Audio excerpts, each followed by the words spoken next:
thanks for joining me on my market report. My name is Mike. My market report is on mortgage rates. We get into discussing what's impacting mortgage rates on a daily basis.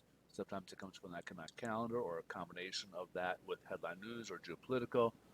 But it can really get confusing out there if you're watching this and now some good news, now bad news, and may not understand what's going on here and why it's happening. Well, we try to get into that and try to provide the information for you. So if you're somebody who's following mortgage rates would like to know what's going on, hopefully this will give the information that you might be seeking. A little bit about myself is I'm a loan officer. I do work with the national lender. We do lend in all 50 states. If we can be of any service to you with any of your refinancing or purchasing needs, please reach out. We're here to help. But more than that, we also like to be a resource for you folks. So if you guys got questions about anything, please feel free to pose those questions, and we'll be sure to try to get back to you with the information that you're looking for. Now, please stay tuned. I'll touch base on something towards the end of the video on some you know current market trends, what's going on currently, and some possible solutions for you. So stay tuned, and we'll touch on that. But without further ado, we'll jump into today. We do got the inflation data on the wholesale side. Now, this typically doesn't get a lot of respect, but because inflation is such a hot topic right now, it's going to get a lot more respect today. So we'll start off with the headline news, the month over month for Producer Price Index, or PPI.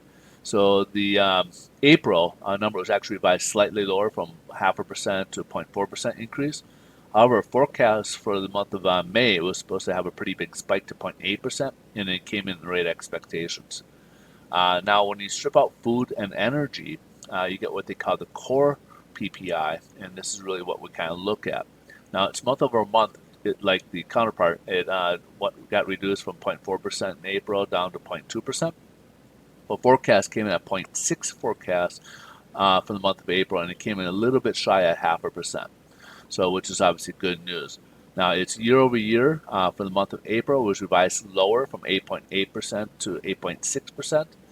Forecast was calling for unchanged levels, and it came in a little bit lower at 8.3%. So this is obviously good news. One thing we do need to continue monitoring is the price of oil. Oil is still at very high levels. We're still kind of ranging right around $122 per barrel. And of course, this is kind of, even though we look at the core, but when you look at these extra costs, they do eventually get absorbed into it. And so that can still have an effect on the core overall, especially when you have to look at everything being transported via truck or train or different things that utilize fossil fuels to move these products from one place to the next, whether it's being shipped or trucked, whatnot. We're still looking at oil as a big generator in that, and of course those transportation costs rise as a result of that, which therefore gets tacked on to the goods that were being transported. So to move forward here, there's not really much else going on. We do got the Fed beginning their two-day meeting. We got the FOMC beginning today. This is creating a lot of speculation with the CPI number coming in kind of hot last week, that maybe the Fed may bump up, kind of a surprise move. We already kind of were knowing that they're going to come in with a 0.5% rate hike, but now the sentiment in the markets is that it could be a 75 basis point hike in there. So again, we'll wait and see. Personally, I don't think they're going to go at the 75 basis point, but they may announce that they'll do a 75 basis point at the next one. Powell doesn't seem to be the type that likes to surprise the markets. So I think he doesn't really want to look like he's being pushed by the markets either. But he wants to be obviously somebody who wants to continue fighting the inflation. So I think this one he'll do my personal feeling is that he'll do 50 basis points, and then he'll look to do a 75 in the near future, perhaps the next meeting in July. But again, I could be wrong on this, but this is something that's being speculated out there, and just from past occurrences that he just does not like to come out with past occurrences. Just like the last meeting, they had a quarter base when they did the quarter basis point. There was speculation that he'd go 0.5%, but he went quarter and moved the 0.5% to the next one, so that way he can communicate that to the markets. So this is my feeling on there, other than just his past actions. But again, uh, perhaps he does surprise us and go ahead and does the 75 basis points tomorrow. So we'll find out about 11:15 Pacific Standard Time when he gives these announcements, and then of course all ears and eyes will be on him tomorrow. That would be the most important day this week in terms of anything we get, in terms of any news we get will be on what the Fed does. Um, we also got, I think, Thursday, the ECB, or not ECB, the Bank of England will be giving out their rate hike. So even though we're not obviously the same, we do get, uh, we are kind of joined in one where we do get that. We do feel other rate hikes or rate cuts and stuff, what other countries are doing as well, since we're more a globalized community these days. Now, take a look here at the mortgage-backed securities. We're down again about 56 basis points. We did end up coming, I think, only down about 144 yesterday after touching pretty close to 200. We were down quite a bit. And today we're down about 56 basis points. So over these last 3 days, we're talking over 2.5 points. We did hit the 6% range. As you'll see here, we'll touch base on the mortgage rates. Here's kind of look what it looked like today. We were up a little bit, and it came as we worked. It's been coming down a little bit further as we keep continuing downwards. The markets just are pricing that in. Concerns by obviously investors that the odds of 75 basis points, as we mentioned, went up on the markets.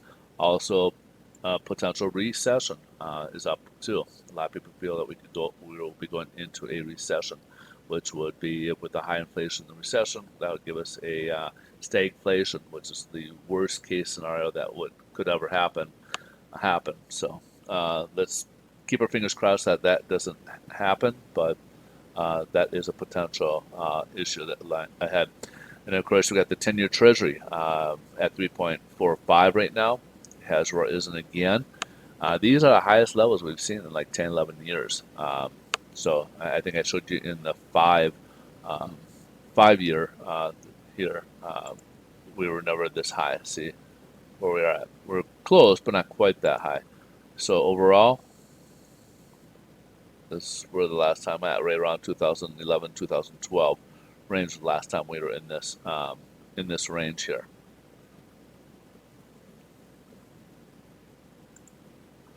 All right. So lastly, we'll take a look at the average rate for a loan or conforming loan limit. These again, are delayed by about approximately a day, and using yesterday's data. And then on top of that, they do have points built into them. So a 15 years now up to 5.38% now, and the 30 years now up to 6.18. So again, we did hit the 6% range right now on these. Now I did say in the beginning to stay tuned toward the end here. We do have my company. We do have a special pricing on some ARMs. These could be a good product for people out there. Regards to pricing, we're still in the very well priced. I can't really get into pricing without having, for compliance reasons, but they are very well priced. If you guys are interested in learning more about those, we have these as a 5 and 7 year fixed ARMs, and what ARMs are is that they're paid over a 30-year period. Their interest rate is fixed either by a 5-year period or a 7-year period, depending on which one you go with. These could be great, and there's no like prepayment penalties. These are regular conforming loans, but your rate could, in that period, you can always refinance back into a 30-year fix once rates come back down. You can hold off. For example, if the economy tanks later on, and for example your rate adjusts, you might even get better pricing. This is something that did occur for some clients that I did prior to the Great Recession, when we had something like that, when rates 30-year fixes jumped up 7-8% back then, and the conforming or the 5-year fixes were right around the 6% range. I had clients in there, so when we lost a bunch of equity, they couldn't refinance, but their mortgage payment was actually much lower, in the down in the threes at that time. So they were still very happy. But again, these are something you do need to watch. These do have some risk to them. So if you plan ahead and look at what you're looking to do, these could potentially be a good product for you. If you'd like to learn more information, again, please reach out. I'd love to be. We can certainly talk a little bit about how these loan programs could potentially help you out as well. Again, these are conforming loan limits, these particular programs. All right, folks. If you guys like these videos, please smash that like button. We greatly appreciate you guys' assistance. If anything else we can be of assistance, please reach out. We are here for you guys. You guys have a great rest of your day. Thanks so much for watching, and we will catch you guys in tomorrow's video. Bye-bye.